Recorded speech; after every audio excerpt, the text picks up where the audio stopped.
Hélène Baribeau, bienvenue sur le podcast. Merci. Merci beaucoup de prendre le temps de parler avec moi aujourd'hui. On va parler de l'importance du microbiote intestinal, de l'importance de la santé gastro-intestinale. Puis on va parler aussi un petit peu du régime FODMAP, qui est, je pense, ta spécialité. Oui, tout à fait. Mais avant tout ça, on va commencer par la base. Moi, je suis quelqu'un qui ne connaît pas nécessairement ça tant que ça, le microbiote intestinal. Par contre, je sais que ça a un énorme impact sur notre santé physique, notre santé mentale. Je pense que les gens gagnent à comprendre le fonctionnement de tout ça parce que ça a un impact énorme sur notre corps. Donc, ma première question, qui est super simple, c'est quoi exactement le microbiote intestinal? Parce que moi, quand je pense à ça, je pense à juste plein de bactéries dans l'intestin. Il y a des bonnes bactéries, il y en a des moins bonnes. Mais c'est quoi exactement le microbiote intestinal? Ben, le microbiote, en fait, auparavant, d'abord, on appelait ça la flore intestinale. Ça a changé de nom. J'aurais pas la réponse, là, pourquoi ça a changé de nom, mais maintenant, on appelle ça le microbiote intestinal. En fait, c'est l'ensemble là, des micro-organismes qui composent notre tube digestif. Et dans ces micro-organismes-là, il y a des bactéries, il y a des champignons, il y a des virus. Donc, c'est vraiment complexe là, comme composition.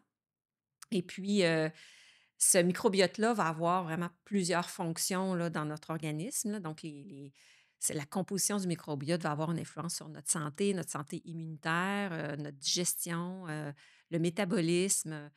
Euh, on parle aussi là, que c'est notre deuxième cerveau, si on veut, dans le sens où on a un système nerveux dans l'intestin et certaines bactéries vont moduler même la production de neurotransmetteurs. Ça, c'est des genres d'hormones, si on veut, là, qui vont avoir des effets, entre autres, là, sur notre humeur.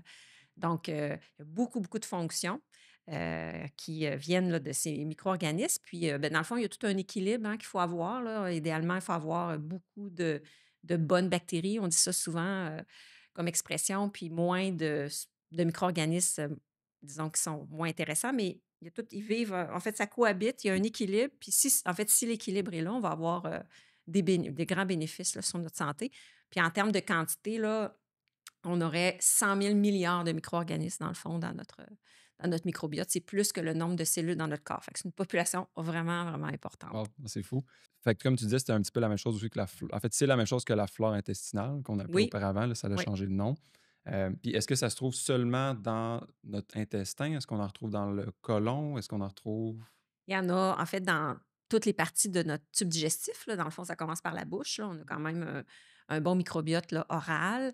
Après ça, il va en avoir pas nécessairement beaucoup dans l'estomac parce que c'est un milieu très acide dans l'estomac. Donc, les bactéries ne vont pas survivre à cet endroit-là. Il peut en avoir un peu, mais d'ailleurs, quand il y en a trop, comme le H. pylori, là, ça peut donner des ulcères d'estomac. Donc, mais c'est pas là qu'on retrouve la grande majorité. Dans le petit intestin, il y a un microbiote, mais il n'est pas très abondant. C'est vraiment dans le gros intestin là, que la majorité de nos bactéries, notre microbiote là, se situe. Et c'est là qu'on veut en avoir le plus, là, qui est le plus normal.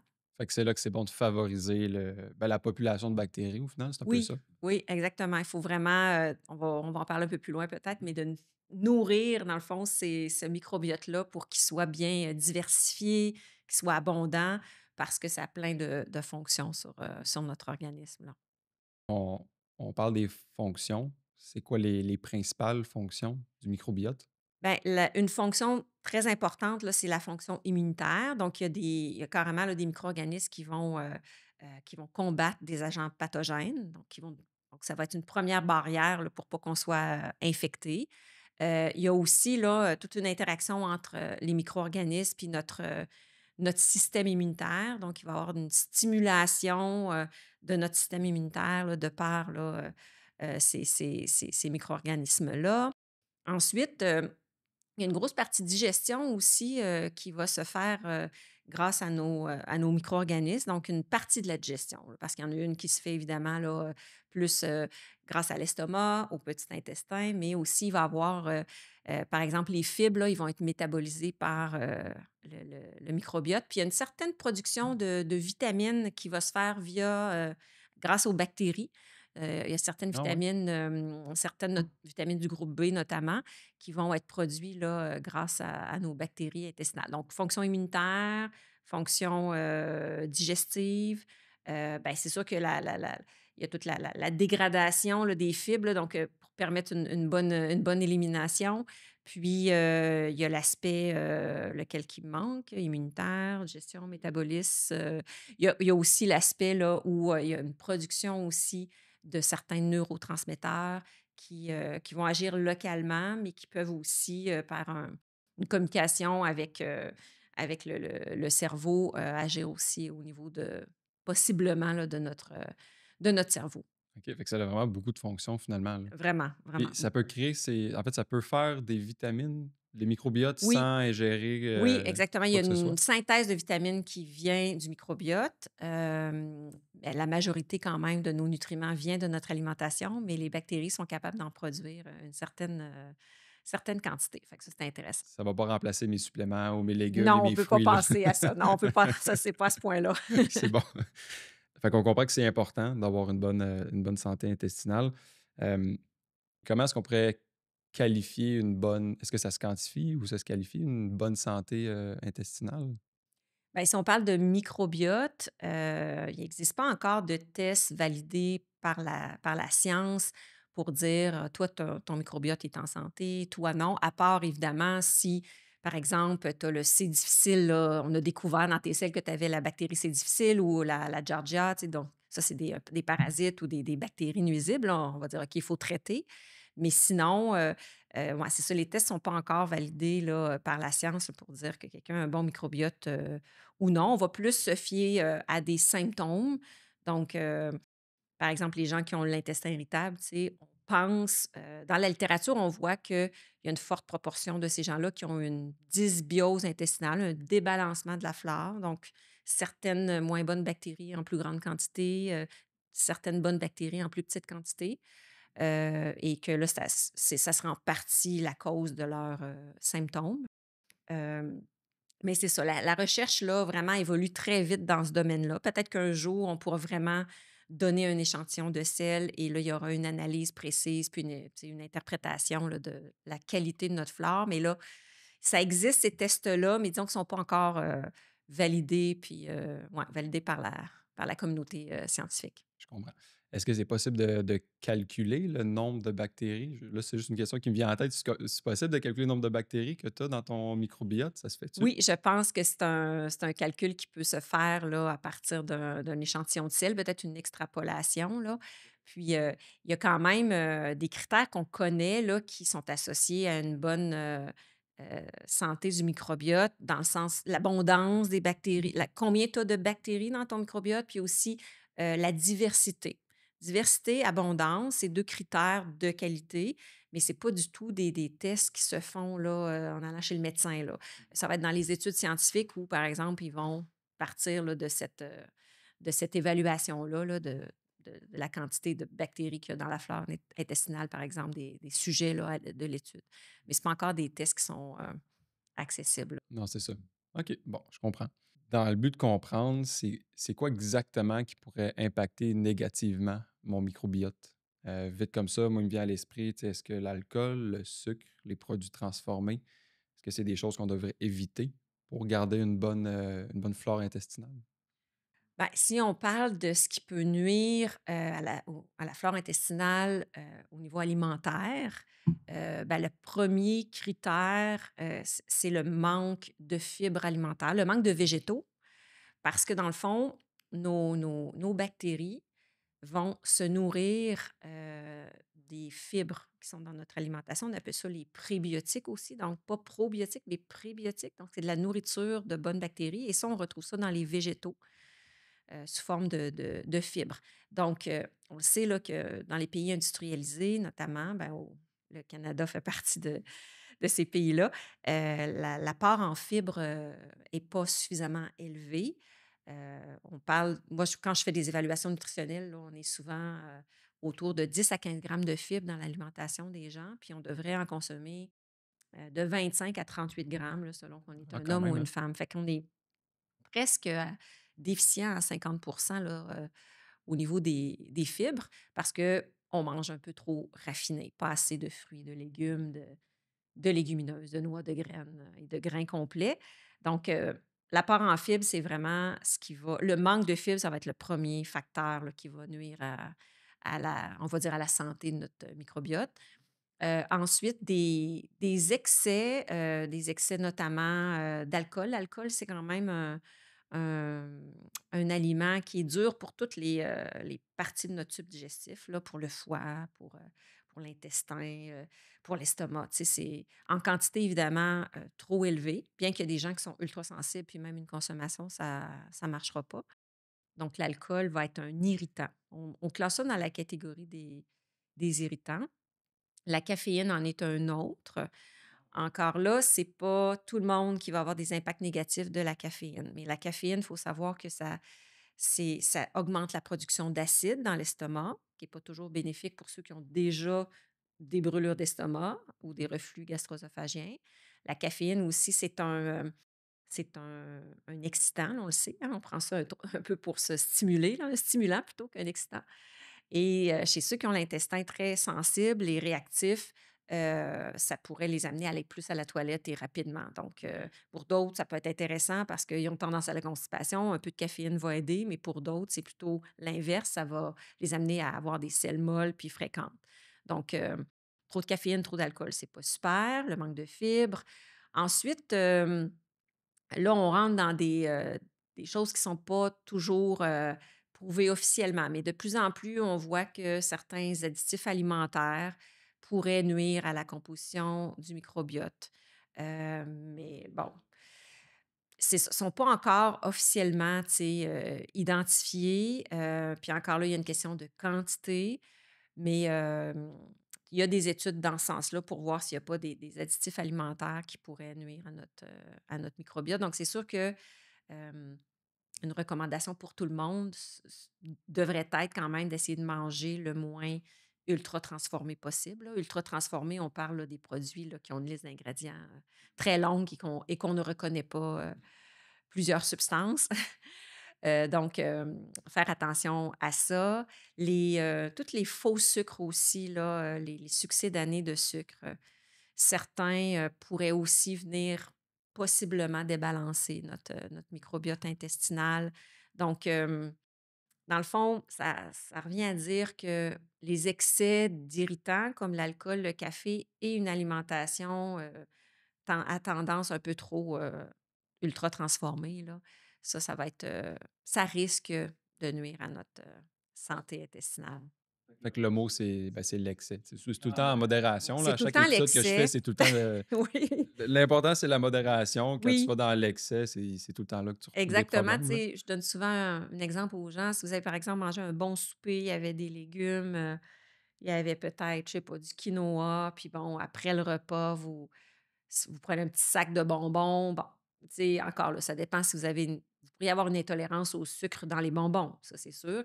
Donc là, ça pourrait causer des symptômes, mais sinon, probablement que ce petit sac de bonbons-là n'aura pas d'impact parce qu'il y a une base de bons aliments. Fait que c'est pour ça que la modération, oui, on revient souvent à ça Je comprends. comme Tant que c'est pas conseil. le sac de bonbons king size que tu manges à chaque soir, tu devrais être correct, là. Ouais, exactement, exactement. Hem, Parfait. Puis à l'inverse, c'est quoi les aliments qu'on pourrait prioriser pour favoriser une bonne santé, là, du microbiote? Ben, un facteur dont j'ai pas parlé, c'est aussi une bonne mastication. Ça commence dans la bouche, dans le fond, la digestion. Alors, quand on mastique bien plus longtemps, on va déjà commencer notamment à digérer les amidons, parce que les amidons, c'est ce qu'il y a dans le pain, le riz, les patates, et cetera, parce qu'il y a de l'amylase salivaire. Quand on mastique pas beaucoup, qu'on avale vite, ben là, on n'a pas eu la chance, tu sais, que cette enzyme-là dans la bouche attaque nos aliments. Fait qu'on perd une partie de cette opportunité de prédigestion. Fait que la mastication, ça va être très important. Puis, aussi, donc si on revient toujours avec le lien avec le microbiote, c'est ça, si on mastique bien, ben, on a plus de chances que, ce qu'on a mangé finalement est bien digéré, donc il arrive moins de matériel aussi dans l'intestin, non digéré. Parce que c'est pas tout il y a des tantôt je parlais qu'il y avait des prébiotiques, donc, des fibres qui sont bénéfiques, qui vont nourrir le microbiote, mais, de mal, par exemple, digérer des protéines qui seraient mal digérées, ça pourrait disons, enrichir certaines bactéries plus nuisibles, par exemple. Donc, on veut quand même, insister sur le fait qu'il faut quand même, essayer de bien mastiquer nos aliments. Outre ça, bon, qu'est-ce qui est bénéfique? C'est sûr que c'est tout ce qui est du règne végétal. Donc, au niveau fruits et légumes, il y a pas de fruits et des légumes miracles, là. C'est vraiment la diversité qui compte, d'aller chercher, tu sais, une variété de couleurs dans nos fruits et dans nos légumes. Hem, donc, tu sais, on peut avoir des bleuets pour le mauve, ou bien des canneberges ou des raisins. Puis pour le vert, ben là, il y a plein de choix de légumes verts. Essayer d'avoir des légumes, ou des fruits rouges, du jaune, du orange, du blanc. Donc les végétaux, surtout provenant des fruits et des légumes, c'est vraiment la base, en avoir abondamment.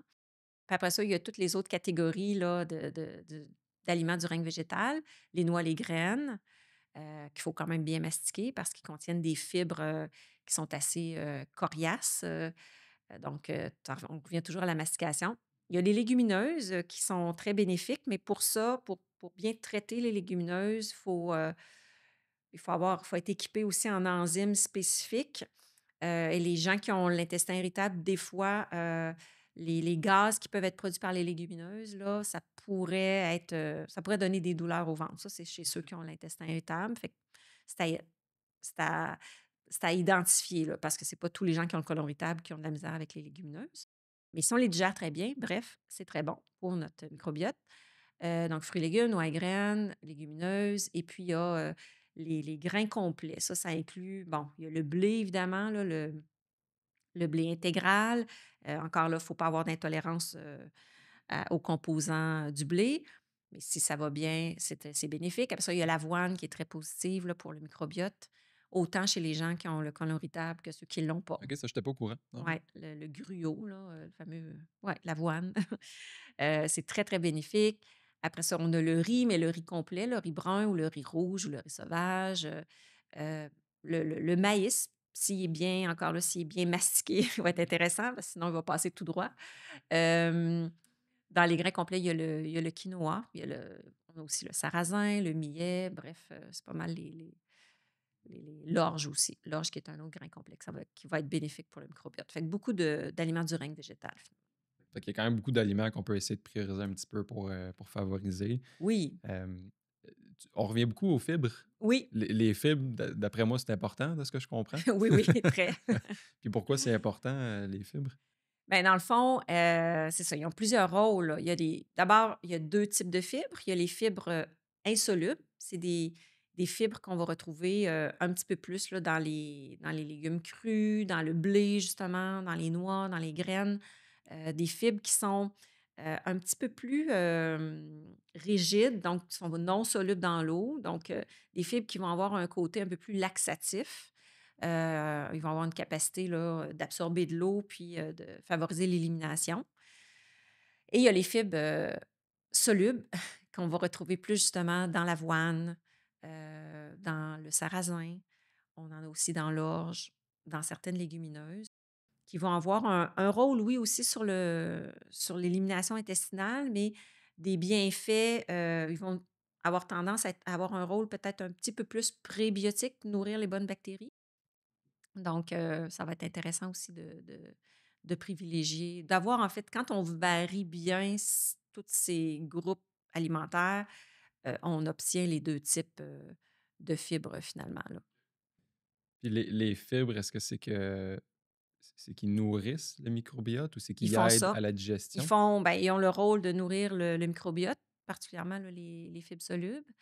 Et aussi, ils vont aider à bien éliminer. Donc, si on élimine régulièrement, on a moins de déchets qui restent longtemps dans notre gros intestin, moins de fermentation. Ça, c'est un problème des fois. Quand on n'élimine pas régulièrement, ben, il reste des déchets qui vont fermenter parce que les bactéries qui sont là vont utiliser une partie des aliments non digérés, produire beaucoup de gaz. Fait qu'il y a des fibres qui vont favoriser une élimination régulière pour pas qu'on ait trop de fermentation. Heu, donc, c'est pas mal ça les rôles des fibres. Puis en plus, ben, il y a un rôle important des fibres qui est pas en lien avec, directement avec la santé gastro-intestinale, mais qui c'est un rôle de rassasiement.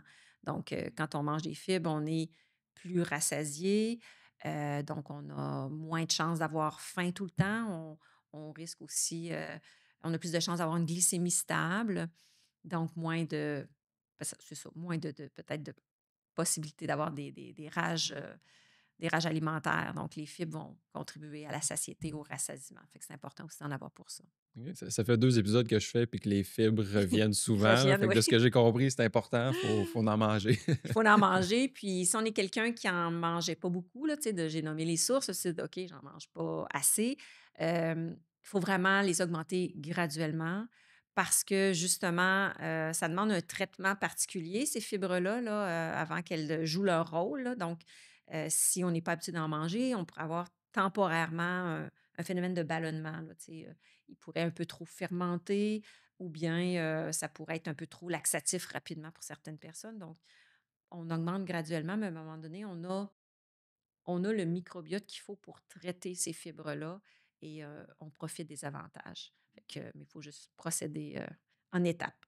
Puis tu conseilles entre 25 et 30 grammes de fibres? Oui, ben, c'est sûr que on dit que chez les C'est femmes, ça devrait être c'est 25, très chez les hommes, général, là, mais 38 là, mais dans le fond, la tolérance, on va la trouver en justement en augmentant notre quantité de fibres, puis à un moment donné, on va se rendre compte que, ah, moi, rendu à, je sais pas, exemple, autour entre 20 et 25, j'ai vraiment une bonne élimination. Je trouve que ça a amélioré mon état général, par exemple. Donc, il faut trouver sa dose. Mais je dirais que ça se passe, les effets bénéfiques, je remarque en clinique que ça se passe souvent au-delà de 20 grammes de fibres par jour. Mais il y en a que ça va leur en prendre peut-être 30, d'autres un c'est petit sûr que peu c'est moins. propre à chacun tout le temps, là, Oui, exact. mais en règle générale, au-dessus de 20, Au-dessus de 20, c'est ça va être l'idéal pour plusieurs OK. aspects santé. Ben, considérant qu'on en mange juste 10 à 15 en moyenne, Oui, je oui, je considère que presque tout le monde pourrait augmenter sa quantité de fibres, exact. dans la population, Exactement. là. OK. Puis tantôt, on parlait des prébiotiques et probiotiques. C'est quoi exactement la différence entre les 2? Et est-ce que tu conseilles aux gens, parce que là, c'est rendu populaire, là, les petites bouteilles de De probiotiques, oui. probiotiques, je pense que c'est Activia ou je me souviens plus les noms, Ouais. là. Fait que c'est quoi la différence entre les 2? Puis est-ce que c'est quelque chose que tu conseilles aux gens d'avoir un supplément de probiotiques ou de prébiotiques? Bon, la différence, ben, les prébiotiques, ça vient vraiment de la nourriture, notamment là, des fibres qu'on a parlé tantôt. Ça nourrit les bactéries qui sont déjà en place dans notre microbiote. Donc, ça leur permet de proliférer. Et aussi, une chose que je n'ai pas mentionnée, c'est que certaines bactéries vont produire, grâce justement aux prébiotiques, là, ils vont produire des acides gras à chaîne courte qu'on appelle des acides gras qui vont être bénéfiques pour maintenir, si on veut, l'intégrité de la muqueuse intestinale. Ça va agir un petit peu comme protecteur, là, en termes vulgarisés de la santé intestinale. Donc, ça, c'est un des mécanismes d'action là, des prébiotiques qui proviennent des fibres, finalement. Donc, prébiotiques, c'est de la nourriture. Puis bon, les probiotiques, c'est en fait des bonnes bactéries qu'on peut prendre via des suppléments, là, donc des probiotiques en capsule. On en a aussi dans certains yogourts là, où on a ajouté des probiotiques. Euh, et là, il y a une quantité qui va différer là, d'un produit à l'autre. Là. On est tout le temps, on est souvent, en tout cas, dans les milliards là, de probiotiques en capsule ou ajoutés dans les produits alimentaires.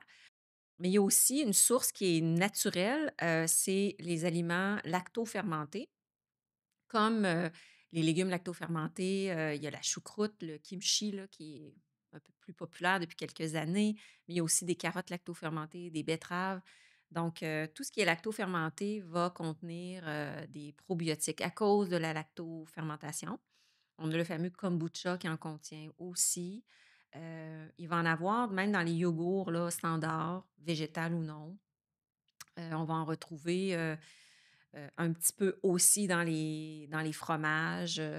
Il va en avoir dans, par exemple, le miso, qui est un produit, plus type japonais, le tempeh, le pain aussi au levain, va en contenir. Donc, on peut, via des aliments, consommer, des probiotiques. Ceux qui vont être le plus intéressants, c'est ceux qui ont pas subi de cuisson. Donc, les légumes lactofermentés, le kombucha, puis en fait, c'est ça, les kéfirs ou les yogourts, là. Parce que le pain au levain qui contient des probiotiques à cause du levain se fait ben, maintenant on le cuit là, le pain, donc il y a une On doit perdre destruction, un on peu. en perd, c'est ça. Fait que donc il y en a qui vont aller chercher des probiotiques via, ces aliments-là, qu'on peut prendre, qu'on peut consommer à tous les fait que ouais, c'est ça. Il y en a un que c'est prébiotiques, c'est de la nourriture, probiotiques, c'est des bonnes bactéries qu'on prend, heu, Ben, c'est via bon à notre savoir parce que je alimentation. connaissais pas la différence. OK, parfait. Hem, je pense par contre, moi, je me suis déjà fait dire que c'est pas tous les yogourts où il faut faire attention aux yogourts qu'on choisit parce que, je sais pas si c'est dans le procédé, dans la façon qui est entreposée avec le chaud, le froid, mais je me suis fait dire qu'il faut faire attention aux yogourts qu'on choisit parce que ils ont pas tous des probiotiques ou ils en ont, mais ils sont pas aussi efficaces. Est-ce que c'est vrai? Est-ce que ça dit quelque chose un petit peu? Ben, c'est ça. En fait, un yogourt à la base, il va contenir des bactéries, là, parce que pour fermenter le lait, ça prend des bactéries. Puis déjà, ces bactéries-là, dans les yogourts, ils ont certaines propriétés, là, notamment de nous aider un petit peu à digérer le lactose. Mais il y a des yogourts qui, en plus de contenir les bactéries de base pour la production du yogourt, vont contenir là, un ajout d'une souche, souvent là, précise, de probiotiques qui peut avoir démontré des effets. Là, j'ai un produit en particulier là, que je sais que la souche qu'ils ont ajouté aurait des effets peut-être au niveau de la constipation. Euh, mais chez d'autres personnes, ça pourrait ne pas être avantageux de prendre ça. Donc, moi, je privilégie un petit peu plus de dire aux gens de manger des aliments lactofermentés.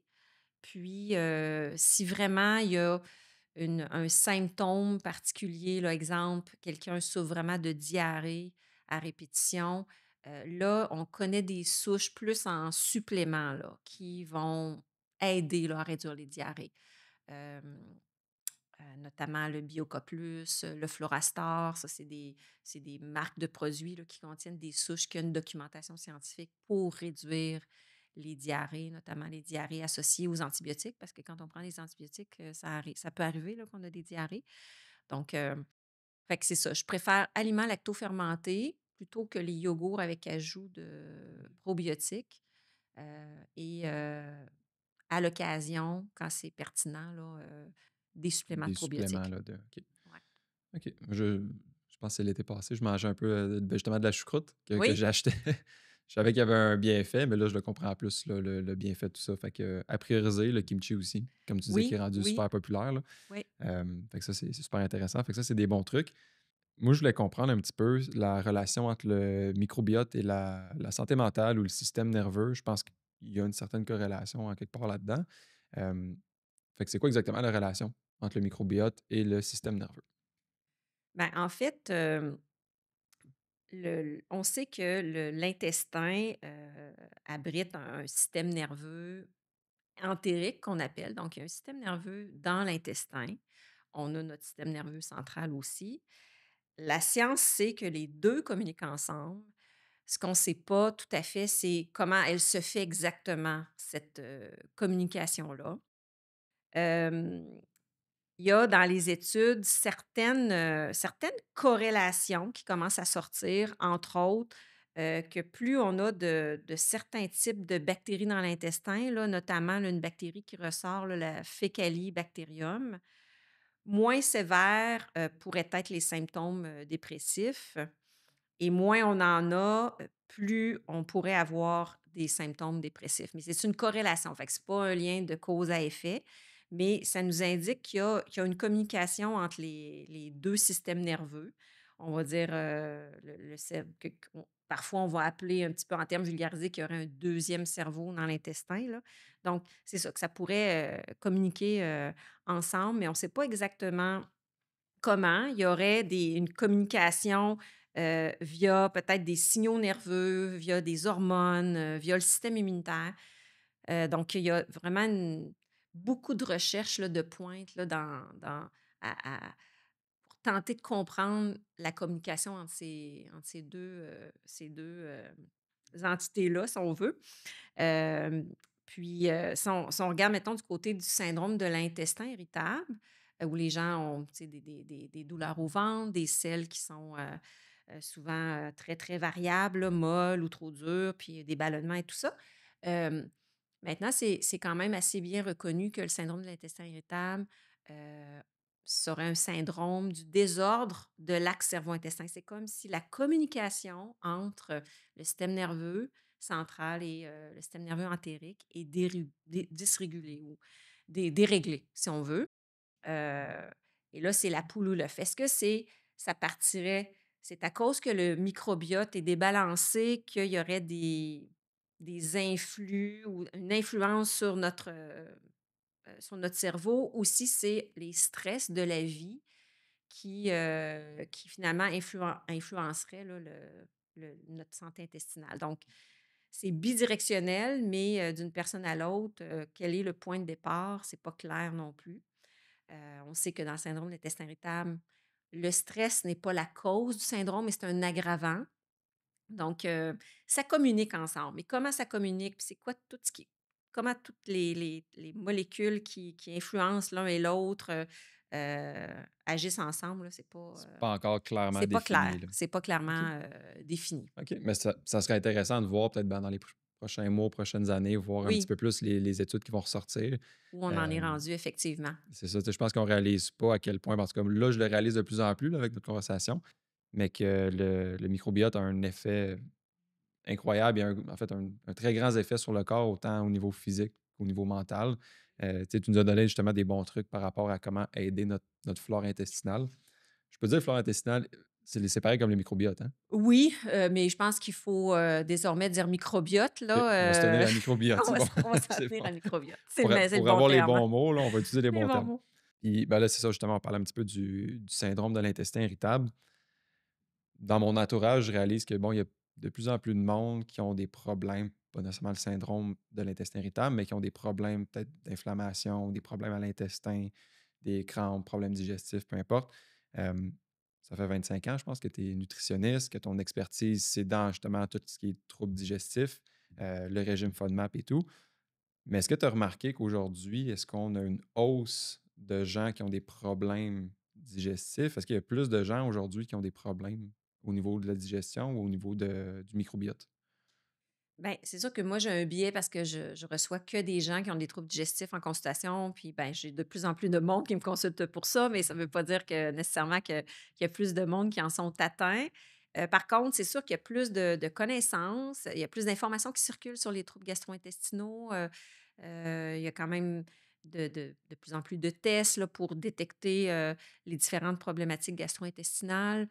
Peut-être que les gens maintenant, se questionnent plus sur leurs habitudes de vie qui pourraient influencer là, leur santé, gastro-intestinale. Exemple, si tu as des brûlures d'estomac, ben, c'est sûr que tu peux prendre, certains médicaments. Il y en a certains médicaments en vente libre aussi, des antiacides, tu sais. Tu pourrais disons, calmer certains symptômes avec ces médicaments-là, mais je pense que de plus en plus, les gens se disent: «Ben là, c'est pas normal que j'aille besoin tout le temps de prendre, un médicament», donc consulte, plus, je pense.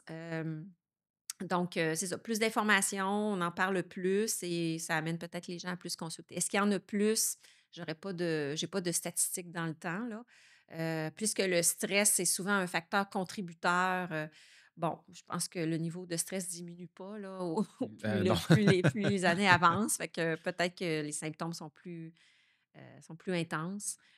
Mais moi, je vois des gens vraiment qui ont des troubles, gastro-intestinaux fonctionnels, donc c'est des syndromes, c'est pas des maladies, tu sais? J'ai pas nécessairement des gens qui ont la maladie de Crohn, la colite ulcéreuse où là, c'est des diagnostics précis basés là, sur des symptômes, mais aussi là, des dosages sanguins précis où on voit qu'il y a de l'inflammation. Donc j'ai pas cette clientèle-là. Ceux qui viennent, c'est ça, c'est des syndromes, c'est une série de symptômes, mais au niveau médical, il y a rien comme tel qui est ressorti. Alors, ça devient un syndrome, ça devient un diagnostic d'exclusion finalement. Et on dit, bon, ben, tout va bien dans votre corps, on voit rien d'anormal.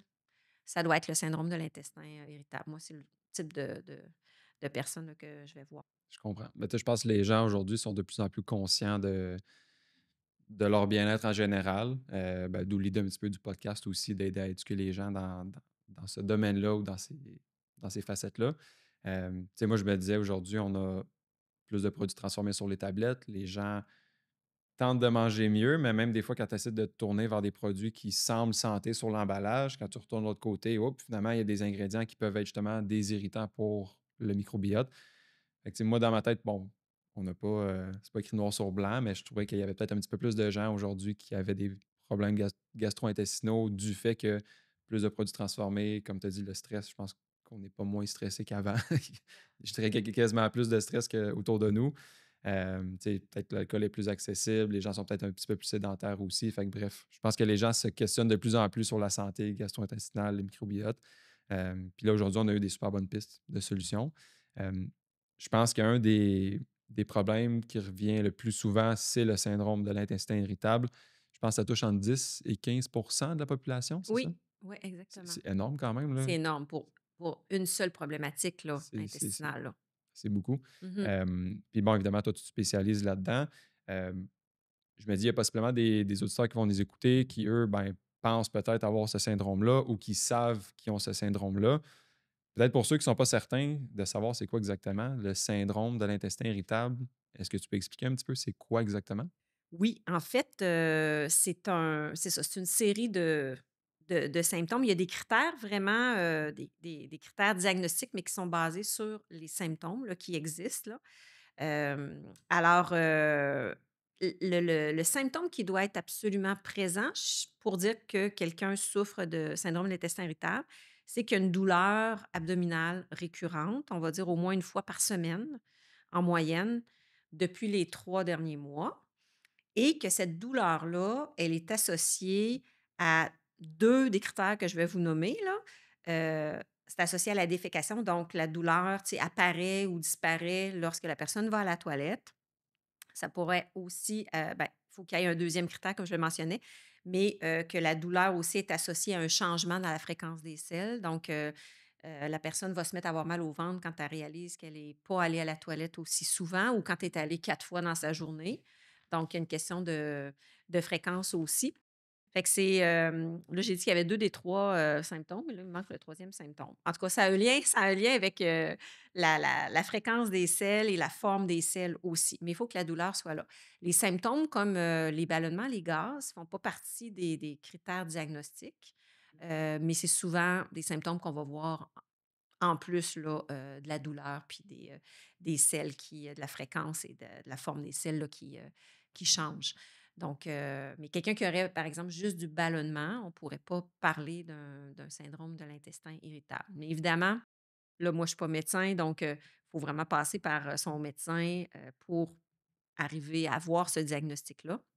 Mais ça met sur des pistes. Les symptômes inquiétants, où là, il faut vraiment, consulter rapidement, c'est si on a une perte de poids rapide, là, depuis qu'on a nos symptômes gastro-intestinaux. Si on a du sang aussi dans les selles, là, faut vraiment pas attendre. La douleur, quand elle apparaît la nuit, c'est pas nécessairement typique, ça, du syndrome de l'intestin irritable. Il faut consulter aussi. Fait que, de toute façon, consultez, votre médecin avant C'est vrai, de ouais. vous auto-diagnostiquer, «J'ai le syndrome de l'intestin irritable». Puis comment est-ce que, bon, exemple, qu'il y a quelqu'un qui nous écoute qui se dit: «Crime, moi, j'ai ces symptômes-là». Fait que là, toi, tu conseillais d'aller voir un médecin. J'imagine qu'il y a un test qu'eux peuvent faire pour voir si c'est ça ou non? Ben, en fait, ils vont faire passer plein de tests pour exclure, les maladies, qui sont, on va dire, plus graves. Exemple, maladie de Crohn, colite ulcéreuse. Exclure la maladie cœliaque, qui est une allergie au gluten. Donc ça, c'est absolument nécessaire d'avoir ce test-là, quand on a des symptômes gastro-intestinaux. Hem Des fois, il va y avoir aussi heu, des échographies qui vont être recommandées, une analyse de sel, bon, prise de sang, analyse de sel. Bon, je ne vais pas mettre ça encore là, mais plusieurs tests qui sont faits dans un but d'exclure là, les maladies. Et si finalement, il y en a pas, on ne trouve rien, ben c'est là que le médecin va conclure à possiblement un syndrome de l'intestin irritable. Puis par la suite, si quelqu'un est diagnostiqué, je pense que toi, on parlait le régime FODMAP. Est-ce que c'est la solution? Est-ce que c'est la seule solution? Je sais que c'est ta spécialité, fait qu'est-ce que tu peux nous parler un petit peu plus? C'est quoi le régime FODMAP? Puis comment est-ce que ça peut aider quelqu'un qui a le syndrome de l'intestin irritable? Oui, ben, dans le fond, moi, la façon que j'aborde ce syndrome-là, On a parlé tout à l'heure là, du système nerveux dans l'intestin, puis de notre système nerveux central. Euh, c'est un désordre de la communication entre les deux. Donc, la porte d'entrée peut être l'intestin, mais la porte d'entrée pourrait être aussi la gestion du stress. Donc, et les deux, dans les études, là, vraiment, démontrent presque le même niveau d'efficacité. Euh, Exemple, il y a l'hypnothérapie qui est reconnue comme une façon de traiter le syndrome de l'intestin irritable qui est aussi efficace que la diète FODMAP. Et aussi des thérapies cognitivo-comportementales avec un psychologue va aussi avoir des impacts majeurs sur le syndrome de l'intestin irritable. J'ai même vu une étude où on comparait là, la pratique de yoga 3 fois par semaine, 30 minutes, tu sais, mais vraiment 3 fois 30 minutes, là, puis pendant 3 mois, qui donnait aussi les mêmes effets que la diète FODMAP. Donc, comme je dis, on peut décider qu'on regarde son alimentation d'abord, puis après ça, ben, on ajoute des techniques de gestion de stress où il y a des gens qui vont dire, ben moi, j'ai l'impression que c'est plus le stress qui a exacerbé mes symptômes, donc je vais travailler je vais prendre cette porte-là en premier. Mais donc, si les gens viennent me voir, c'est parce qu'ils ont choisi de travailler l'alimentation. Puis c'est souvent cette porte-là en premier parce que l'alimentation, c'est quelque chose qu'on contrôle. Alors que tout ce qui est, détente, nos pensées, tu sais, C'est pas tangible, c'est là, pas c'est tangible, difficile. puis des fois, c'est pas ça qui nous tente le plus de travailler en premier. Fait que alors, mais j'incite quand même les gens beaucoup à regarder de ce côté-là également. Donc quand ils viennent me voir, c'est la nutrition, puis bon, on regarde dans les étapes, là, au niveau, d'une consultation en nutrition, ben, on pose beaucoup de questions, là, sur, la santé générale de la personne, la prise de médicaments, produits de santé naturelle et cetera. Quand on arrive au niveau alimentaire, ben, il y a pas juste la diète FODMAP. On va regarder d'abord, est-ce que la personne, mange, régulièrement? Parce que ça, c'est un facteur qui pourrait nuire aussi au côlon irritable, là. Quelqu'un qui mange juste 2 repas par jour, une personne qui mange vite, quand elle mange ses 2 repas, elle mange beaucoup parce qu'elle a très faim. Qui mange Ça, pas bien. c'est qui mange pas bien en plus. C'est vraiment ça peut exacerber les symptômes. Fait que régularité alimentaire, puis dans certains cas, des collations vont aider à avoir moins de symptômes. On va regarder la consommation de caféine, d'alcool, qui sont des irritants. Ensuite, l'apport en liquide, boire assez, c'est de base là, pour avoir tu sais, une bonne fonction intestinale. Les fibres aussi. Donc, quand on a regardé ces aspects-là, je vais suggérer là, des modifications s'il y a lieu. Puis il y a des gens qui, juste avec reprendre des bonnes habitudes alimentaires de base, vont énormément s'améliorer juste avec ces changements-là. Là, on n'a même pas fait de diète restrictive. Là. On est dans juste reprendre, c'est ça, manger équilibré, manger à des heures assez fixes dans le sens quand on a faim, là, tu sais, pas retarder, puis pas trop manger vite, etc. Donc, si ça, il y en a que ça va les améliorer, juste ces changements-là. Si ça améliore pas suffisamment, ben, c'est là qu'on va souvent recommander l'approche FODMAP. Et FODMAP, dans le fond, c'est des glucides, des sucres qui sont contenus dans des aliments très santé, là. La plupart des sources de FODMAP, c'est dans des aliments très, très santé, comme les champignons, des choux-fleurs, des avocats. C'est des sucres qui fermentent, qui sont fermentés davantage que d'autres sucres par les bactéries de notre intestin. Et vu que les gens qui ont l'intestin irritable, on n'en a pas trop parlé, mais une hypersensibilité viscérale.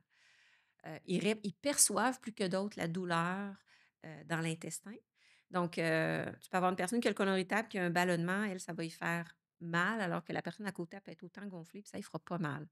Donc, il y a cette hypersensibilité viscérale. Donc, en réduisant les FODMAP, on réduit la fermentation, on réduit les gaz, les ballonnements, et donc, possiblement la douleur chez la personne qui a mal.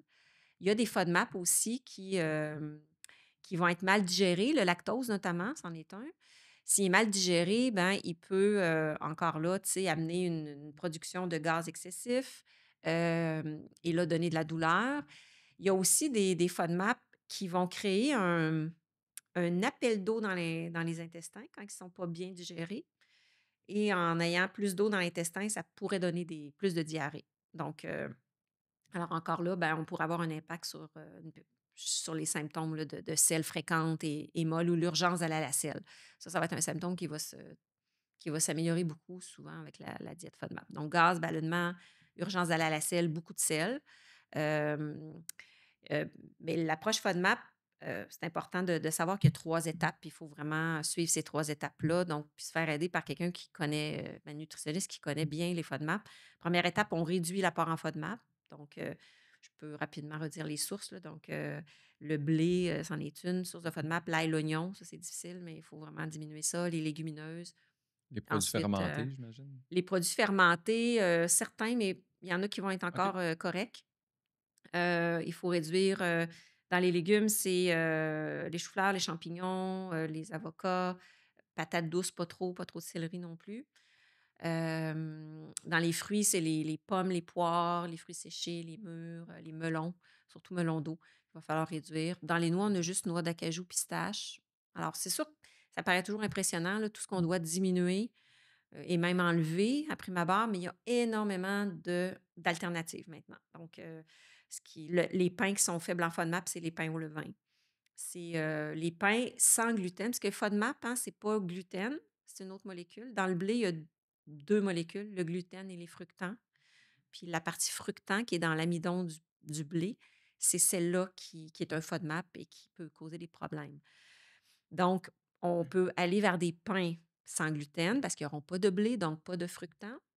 Mais des fois, ces pains-là vont contenir, exemple, de l'amarante, qui est un aliment qui a pas de gluten, mais qui a des FODMAP. Fait que ça demande quand même des explications de cette Faut faire de diète-là, la là. recherche un peu, là. Oui, il faut avoir les documents à l'appui. Il y a des super bonnes applications maintenant pour suivre la diète FODMAP.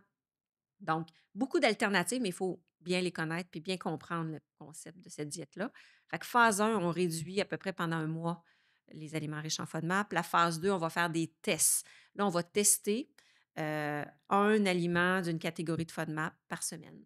Exemple, le lactose. La personne va prendre 3 doses de lactose dans sa semaine, des doses progressives, puis on va voir, on va faire un bilan de ça. Est-ce que ces symptômes sont revenus? Si oui, ben, on va suggérer une réduction du lactose, peut-être, en tout cas, du moins pour un moyen terme. Là. Des fois, ça va être à long terme. Mais sinon, elle va pouvoir réintroduire dans la phase 3 le lactose. Donc, le lactose, c'en est qu'un. Là. Il y a le fructose, il y a les galactanes, etc. Fait que l'idée, Fait que, c'est de réintroduire tranquillement parce que le but de l'alimentation FODMAP, c'est pas de garder ça à vie. non, surtout pas parce que, Ça doit dans le être fond, quand même restreint. Ben, restreint. Tu disais qu'il y avait quand même beaucoup d'alternatives, là. il y a des alternatives, mais puisqu'on en a parlé là, plus tôt, ben, les FODMAP, ce sont des prébiotiques et c'est là que ça devient compliqué parce que les prébiotiques, c'est positif, on l'a vu, mais quand on a un intestin hypersensible, vu que ça fermente, les prébiotiques, cette fermentation-là peut nous faire mal, peut nous donner des douleurs si on a un intestin sensible. Donc, alors éventuellement, il faut réintroduire des prébiotiques, des FODMAP, mais il faut savoir lesquels réintroduire. Fait que le but là, de la démarche, c'est d'identifier les FODMAP problématiques puis ceux qui ne le sont pas. Je pense d'où l'importance d'avoir, une expertise comme toi pour, réintroduire et puis de comprendre tout ça, là. Heu, puis là, on était à la deuxième phase de Oui, ben, en fait, c'est ça. Donc, on réduit, réduire les FODMAP, c'est la phase 1. Phase 2, on fait des tests de consommation, mais il y en a plusieurs à faire, là, de 8 à 12. Fait que c'est 8 à 12 semaines. Il faut être prêt à s'investir quand même longtemps.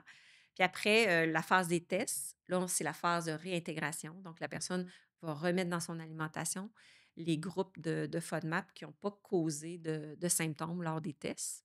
Et là, on va la laisser aller là, une couple de mois avec cette diète qui est personnalisée. Puis, parfois, c'est dans cette étape-là qu'on peut suggérer des enzymes de digestion qui vont aider à digérer certains FODMAP, là. Quelqu'un, finalement, a identifié, par exemple, que le lactose passait pas et le galactane des légumineuses. Ben, on pourrait suggérer d'aller chercher des enzymes lactate, puis d'autres enzymes pour digérer ce qu'il y a dans les légumineuses, pour lui permettre de temps en temps de faire un spécial, là, tu sais, d'en manger permettent aussi une vie sociale plus facile, là, tu sais, aller au restaurant sans avoir de gros symptômes. Mais ça va être dans la phase 3 qu'on va parfois recommander ces enzymes-là. C'est du cas par cas. ben, je trouve ça intéressant que, bon, évidemment, le FODMAP, c'est une solution, mais tu sais, il y avait un cheminement que tu avais expliqué pour se rendre à cette alimentation-là. C'est pas une alimentation miracle. Tu sais, il faut passer par avoir un diagnostic, être certain que c'est ça. Puis là, je trouvais ça intéressant que le stress aussi, puis d'autres facteurs autres que l'alimentation peut impacter le syndrome de l'intestin irritable, le microbiote, là. Fait que ça revient un peu à ce qu'on disait tantôt, où il y a d'après moi, un effet entre le microbiote et le système nerveux qui est quand même assez important. Fait que ça, c'est intéressant à comprendre, là. Fait que ça, c'est ben, merci pour ça, c'est intéressant. Hem, est-ce qu'il y a un endroit où que les gens peuvent aller en apprendre un petit peu plus sur le FODMAP? Je pense que peut-être sur ton site internet. Je sais que tu donnes des consultations aussi. Oui, ben, oui, j'ai quelques articles sur mon site internet.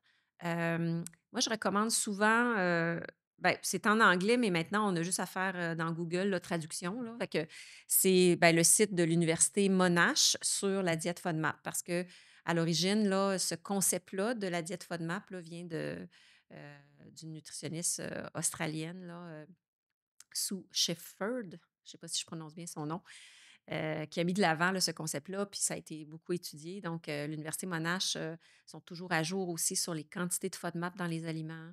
Ils publient plein de blogs sur le sujet. Puis, ben, c'est toujours écrit par des professionnels de la santé. Donc, c'est une source fiable d'informations. Puis, il y a même sur Facebook, là, le Facebook, la page Facebook de l'Université Monash.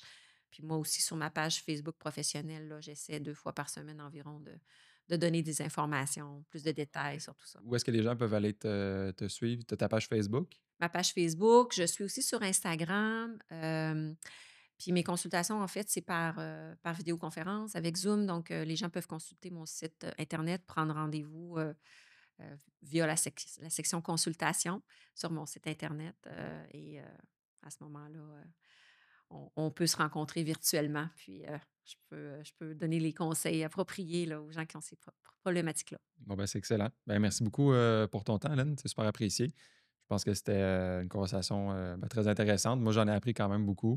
Puis pour ceux que le FODMAP, ça pourrait être ben, en fait, que le syndrome de l'intestin irritable en premier, c'est un syndrome que quelqu'un a. Le FODMAP, c'est une belle solution. Fait que merci beaucoup pour ton temps. Merci, ça m'a fait plaisir.